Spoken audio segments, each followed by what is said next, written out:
The lat pull down, possibly one of the best back exercises you could do. It's also one of the most scalable, but you gotta do it right. So I'm gonna show you how to do it, whether you're a beginner or advanced, to get the most out of every single repetition. And before you even grab a bar, it actually starts down here at the pad and setting up the right height. Because this pad actually creates the leverage that you need to give you that counterbalance to pull that extra weight down. As a matter of fact, if you don't have this set up, try to lift more than 75% of your body weight. Go ahead, I dare you. So how high should it be? Well, it can't be high enough that you have enough room to move your knees up and down.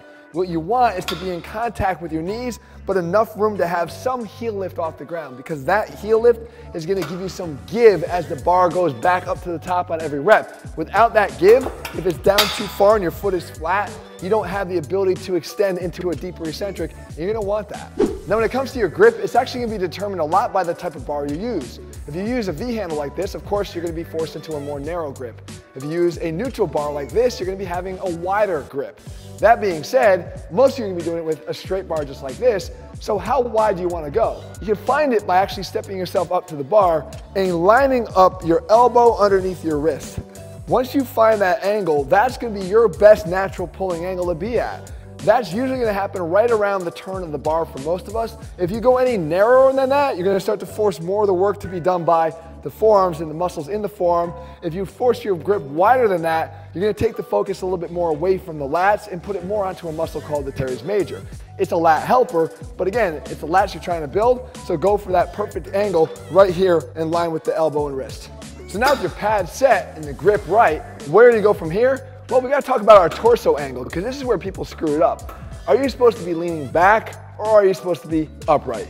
Well, it depends on what you're trying to hit. If you're trying to hit your lats, then you're gonna wanna be as upright as you possibly can be. Because remember, this is sort of a substitution for the pull-up that was too heavy for you to do, right? You're unweighting a portion of your body weight with this exercise. If you wanna shift the focus to your upper back, you're gonna be allowed to lean back more. So you pull the bar back more at an angle. If you're thinking more lats, then think about front pockets. In other words, try to tuck your elbows into your front pockets this way. And by doing that, I'm actually flaring my lats, but pulling more in that vertical direction. If I want to get more of that upper back or mid back, then think about elbows pulling back. They're gonna wind up flaring out a little bit, but that's fine because you want to get that elbow back behind the body if you want to optimize those middle scap, upper back pulling muscles, and even the rear delts. But it's not enough to know what angle to pull at. You also want to know where you're pulling to. And the good news is, it's going to be the same point, whether you're leaning back or doing it more upright. And that is to your upper chest. If you're going to do this to hit your lats, guys, you're not going to want to lean back to open up the upper chest. You're going to want to open up the upper chest as you pull down. In other words, don't just bring the bar down towards you and sink in. Remember to attack that bar with your upper chest. Lift your sternum up as you pull down. That will effectively hit those lats. Again, getting those elbows tucked in front of your body. If you're trying to hit more of that upper back, then what you're gonna do is just do that lean back, but still target that upper chest. The reason why we do this is because opening up the rib cage is gonna allow the elbows to travel back behind the body more easily and to engage those back muscles a lot more effectively.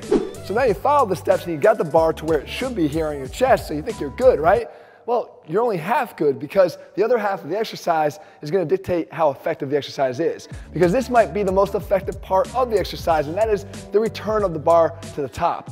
Because the eccentric portion of this lift is going to apply that stretch to the lats. If you've done everything else right, that's going to key some new muscle growth. But it all starts back here, having your knees anchored properly again under the pad.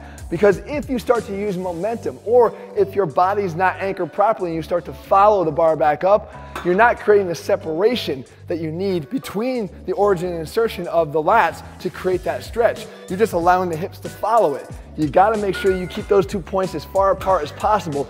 Hips stay down, arm travels up, and as you get that stretch, go nice and slow, because the slower you go here, the more tension you apply, the better gains you're gonna see.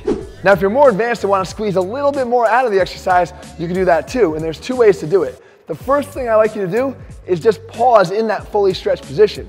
We know from the recent work of Brad Schoenfeld that an applied tension in the stretch position is a good key stimulator for muscle growth. So at the end of the rep, I talked about how important the eccentric is. Hang out there for 1 or 2 seconds in a pause style and then go back down into your next repetition. The next thing you can do is work your way to partial repetitions.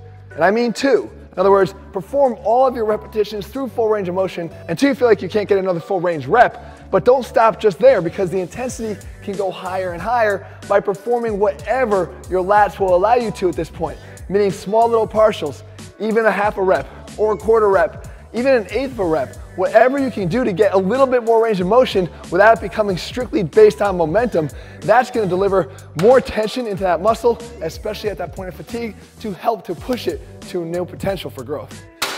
And just like that, you've got the perfect lat pull down. If you guys are looking for more of how to do certain exercises, make sure you watch the how to do a hanging leg raise. It can be tricky if you don't know what you're doing. Also, if you're looking for a full program, guys, we have them over at ATHLEAN-X.com. Make sure you click subscribe and turn on notifications so you never miss a video when we put one out. All right, guys, see you soon.